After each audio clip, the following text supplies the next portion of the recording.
जवाहरलाल नेहरू आधुनिक भारत के निर्माता थे।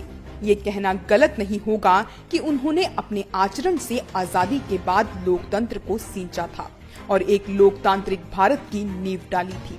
आइए जानते हैं कि कैसे नेहरू जी ने हमें लोकतंत्र का पाठ पढ़ाया और कैसे मोदी सरकार उस लोकतंत्र को बर्बाद करने पर तुली है। दुनिया के कई देशों के इतिहास में लोगों को चरणों में मतदान के अधिकार प्राप्त हुए थे। पुरुषों को मतदान का अधिकार संपत्ति और उसके बाद शिक्षा पर मिला। एक लंबी मांग के बाद श्रमिक वर्ग के पुरुषों को मतदान का अधिकार दिया गया। महिलाओं को तो और भी संघर्ष करना पड़ा, लेकिन जवाहरलाल नेहरू बिना किसी जाति, पंथ और भाषा के भेदभाव के प्रत्येक नागरिक को मतदान का अधिकार प्रदान करने के इच्छुक थे, जिसका विरोध न केवल कई पार्टियों ने किया परंतु दुनिया के कई देशों को भी इस प्रयोग पर संदेह था। लेकिन नेहरू को भारत के लोगों पर विश्वास था और उनके इस विश्वास ने भारत को दुनिया का सबसे बड़ा लोकतंत्र बनाया। आज भाजपा इतनी मेहनत से लोगों को मिले अधिकार को कुचलने की कोशिश कर रही है, उनकी आजादी को छीन रही है, उन पर जबरन कानून थोप रही है।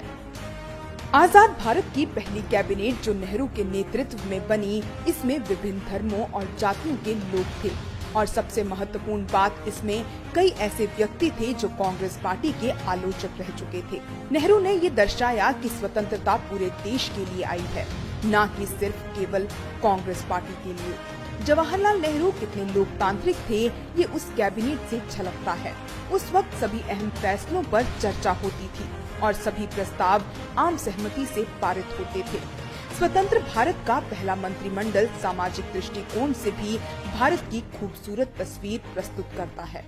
इसमें अल्पसंख्यक और दलित प्रतिनिधित्व का भी ख्याल रखा गया था। दूसरी तरफ आज मोदी और अमित शाह कई फैसले बिना किसी कैबिनेट के सलाह के ले लेते हैं।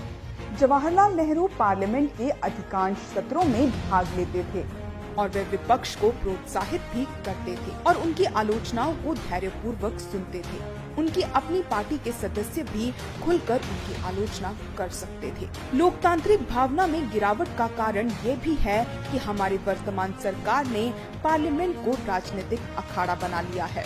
नेहरू के दौर से अगर तुलना करें तो आज की सरकार संसद में चर्चा को काफी कम समय देती है। कई महत्वपूर्ण विधेयक बिना किसी चर्चा के पारित हो जाते हैं। प्रधानमंत्री नरेंद्र मोदी खुद संसद को बहुत कम समय देते हैं, क्योंकि उनका सारा ध्यान तो सिर्फ चुनाव में भाषण देने में लगा रहता है। ये सभी हरकतों के कारण हमारे लोकतांत्रिक मूल्यों में गिरावट के लिए सीधे तौर पर जिम्मेदार हैं। हाल ही में भारत EIU के डेमोक्रेसी इंडेक्स में 53वें स्थान पर आ गया है और इसे त्रुटिपूर्ण लोकतंत्र के रूप में करार दिया गया। ऐसा इसलिए हुआ क्योंकि नरेंद्र मोदी ने स्वतंत्र स्थानों पर कब्जा करने की कोशिश की थी। यदि हम भारत में लोकतांत्रिक स्थानों में संशोधन और पुनर्कल्पना और पुनर्निर्माण करना चाहते हैं तो हमें वापस नेहरू के दिखाए रास्ते पर चलना होगा।